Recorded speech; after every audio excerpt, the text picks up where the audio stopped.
key challenges you see that we have in corporate governance and we have as board members today?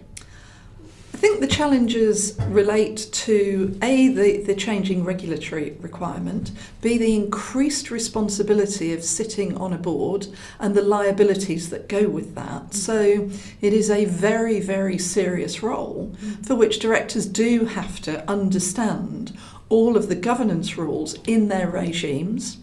They also need to understand, if they're listed in markets like the UK, but maybe are working in emerging markets, that UK governance rules still apply. So things like whistleblowing, things like bribery and corruption really do have to come to the fore. And that presents a number of challenges, particularly if you happen to be operating in countries where facilitation payments, as I believe they're called, are quite common practice. So, how do you meet your obligations there? So I think the challenges are ever growing. I think for non-executives in particular, it's about having to have a rounded understanding of the business, of the economy and the environment, and then to understand how to apply the appropriate challenge and support and insight without straying into the executive space, which is a really fine balancing act.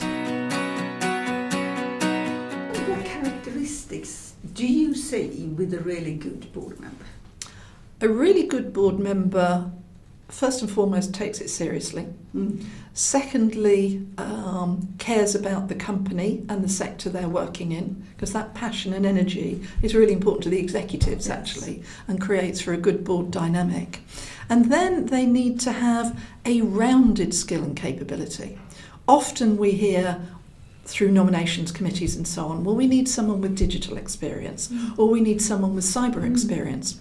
Those specialisms on their own do not make for a rounded board contribution. Right. So we need individuals who have a specialist subject area, but know how to work across the total enterprise, which at the end of the day is their responsibility as a board director. Right. So if you look at a balance in a board and a bit of diversity, do you kind of find that the majority need to have run a proper P&L, or where do you see that line? I don't think the majority need to have run a P&L. They do need to understand a P&L. Anyone who is not financially literate should not even consider, in my personal view, going on a board. Being a board member. Yes. What are some of the best questions you can ask when you sit on a board, do you think? Well, first and foremost, open questions tend to be very helpful. That might sound like stating the obvious, but as I observe boards when we're reviewing board effectiveness, you'd be amazed how many people don't ask the open question and also allow themselves to make assumptions based on their own background and experience.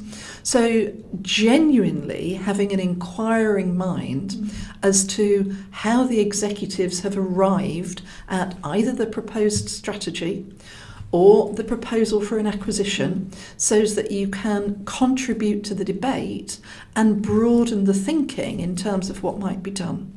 So it's a fine balancing line between asking really good questions, challenging but also being supportive. Executives have usually worked really hard to bring their propositions to the board, and they don't want to feel criticised. But they do want to feel that the board is adding value. Yeah. So understanding the sector, asking the right questions, understanding typically now with digital disruption, adjacent sectors and who else might steal the firm's lunch, who might not have done before, is really, really key.